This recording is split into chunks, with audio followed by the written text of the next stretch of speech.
after my degree in art history, I got a job as a volunteer, then paid as a labourer at Salisbury Cathedral.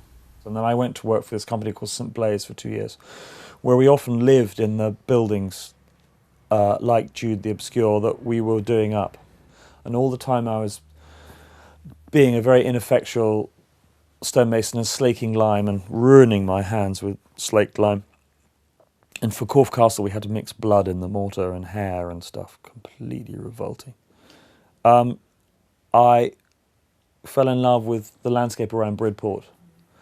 And that's when I started really drawing and thinking, you know, sod this, I really want to be a painter. Eventually, I got into Camberwell quite late, at about 25. I was actually working at Corfe Castle, and the telephone box, rather like in Doctor Who, rang down below, and I went to answer the phone. I was on the ramparts, and I went to answer the phone. And there was this chap called Francis Hoyland who said, I found your letter in a waste paper basket. Will you come tomorrow for an interview? We're doing some late interviews. So I got all my crappy pictures together and went up in my pickup truck to Camberwell, and I had an interview with a big panel, and there was a wonderful guy, painter, who's in Berlin called Mark Prince, and they couldn't decide between my passion, enthusiasm, and his brilliance, and they took us both on, but for the first year we had to be a sort of a half person at university. We had to share a space at college. So that's how it started. I'm very interested in using the surface of the picture plane, I think influenced by the flatness of printmaking.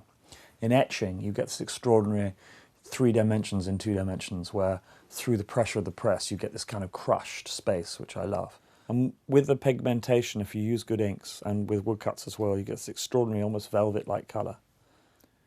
I suppose with printmaking, especially with Japanese printmaking, the sort of flattening out of the picture plane and the stretching out of the picture plane is almost like a stage for things to happen, a hanger. So I use colour, I try and use colour as a hanger for drama. And it's also, I think, quite similar to going to the theatre or the opera, where especially you get a fantastic set designer like Ultz, or you've got a wonderful lighting designer. And I think those things are all very influential in my sort of colour scheme. So I don't really think of colour naturalistically, but I think of it very emotionally. At Camberwell, when I was at art school, I was always slightly different in the colour that I loved using. But I think that was partly because my first degree was art history, and I had this sort of bank of colours in my head, really. The colour's quite acidic a lot of the time. I hope it's not too comfy. But it partly comes from heroes of mine who are painters.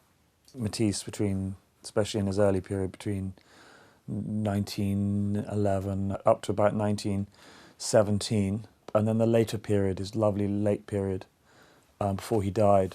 Bonnard is a huge hero. And I love that northern tradition from Caspar David Friedrich and Nolde, Munch, and then the sort of link through Europe across to America with people like Charles Pinkham Ryder, Marsden Hartley, Milton Avery, Rothko. They all kind of taught each other. And I love the Group of Seven, which are Canadian painters. And so I hope the colour has that sort of northern light. I love all prints, really. When you're stuck on painting, it's very easy to be stuck on painting. It's so, you've got to keep so many things up in the air at once. Subject matter, the colour, the tone, the kind of mark you want to make, whether you're pooling paint, whether you're drawing paint directly. There's so much to go on, whereas in print you can zen out tearing your paper, wetting your paper, working on a plate, measuring things, and it's lovely the way with print everything comes out back to front, which I think composition is very good because it surprises you. You can use those surprises to start things off in your painting. I decided about 2 years ago what to go in the show. I was working on some prints, some large woodcuts, and I think that time the woodcuts were leading the paintings. Sometimes, most of the time, the prints lead the paintings, but at that time the woodcuts, I was stuck painting, and the woodcuts led the way. They were people in woods, quite lonely spaces, large areas of flat colour, sort of wastelands. places around here, but using colour as a sort of key or for a location. When I do put figures in my paintings that, of course, I know they're usually members of my family. Mm-hmm. They're always known to me, but they're quite abstracted. I don't want to make them so specific. Mm-hmm. There's a woodcut in the show called Edgeland, which is of Martha and Elsie. They're in a sort of wasteland of sort of huge brown sky in the foreground, and they're obviously looking over something.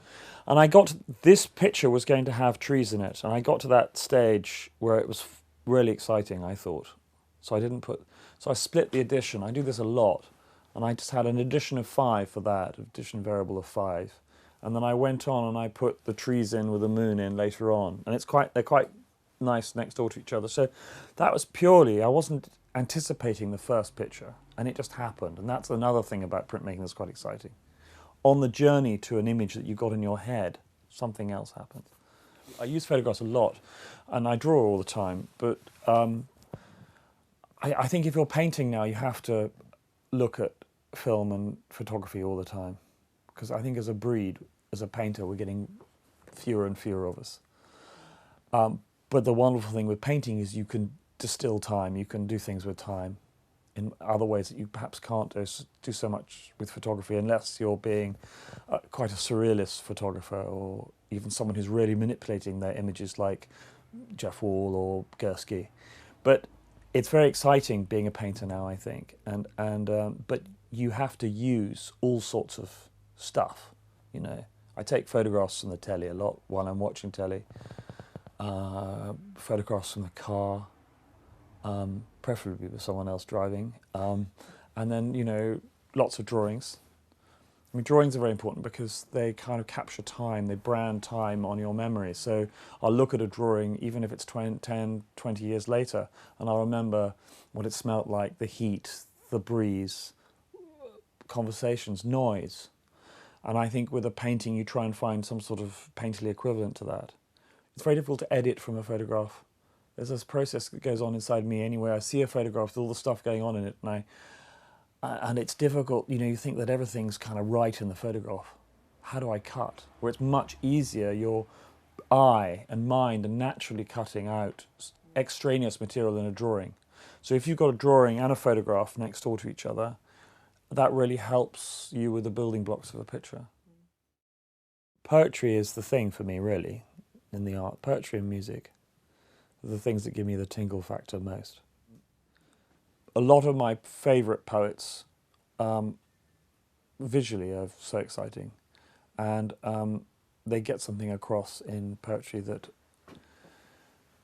in essence, I think a painting's like a poem.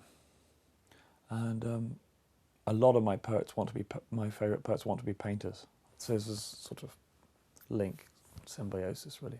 Well, I've worked quite a lot for Glyndebourne. It started off about 15 years ago, where I designed some tapestries for a dining room they've got there, all hanging from this dining room. And I made some monotypes, and I went out to the studio and helped dye these tapestries, the colours for these tapestries. And that was very exciting, being in a process where I was working collaboratively with other people. But I've grown to adore opera, and I suppose I love the drama of it. Of course, the music and the singing and the light and the colour and the way kind of life is condensed into that sort of cube.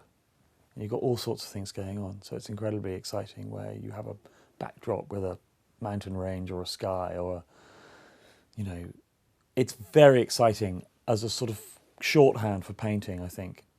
And I've been very lucky. I've been asked back to Glyndebourne to make work where I've had to condense operas without stepping, I hope, on the toes of the designers, by sort of trying to get to the nub of an opera in a very simple image. I think as a painter, you try and be a sort of, and it sounds really grand, but it's not meaning to be in that way. You try and be a barometer of your time. So I'm always reading, or newspapers, or I'm a complete news junkie. And how do I get, and I have a family, and they're around me all the time. And I'd much rather, when the children come and disturb me in the studio, to actually give them some time rather than tell them to, to go away. So in a sense, my life is full of the domestic, but also as a bloke perhaps, and as someone who's interested in what's happening in the world, and as a political animal, how can I suppose I'm trying to get I'm trying to put the sort of domestic into a more global context in some way, and I hope when that works, that works. So there's always a sort of agenda going on behind the paintings, but I hope it doesn't scream out either, because I don't want them to be too illustrative. But I think the stories that artists have behind their work are very interesting, but you don't have to tell them to anyone. They're just like the kind of boiler house that keeps you working.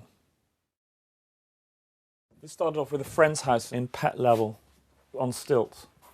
But I've been reading this book of history about the Middle Ages. Houses fortified behind walls and walled gardens, and having to grow their own food and keep the pigs out or someone out, and keep everyone else in, and compounds. And of course, Bin Laden's just been killed, and his house had this huge wall around it. And you feel things are just at that point where everything could just completely collapse. And of course, I think there's much more a divide, and it's getting more and more divisive. And so in my paintings, I suppose these sort of themes are going on at the moment of, the Garden of Eden on Earth, but also very much being paid for at a cost, and, separating us and them. I think most artists are really interested in what's going on now. And I think the thing what I'm doing that's different, and sometimes one might think I'm a Luddite, it's just because I'm painting in paint. A lot of friends of mine who are artists are making videos, or they're mounting things, and I don't know, I get the remove of video, to me, it's very removed, it's very cool. And I suppose I like the way with a painting, it's visceral, so you can taste, it's like cooking, and I get very excited by that. I love painting. It's still a fantastic medium to work in.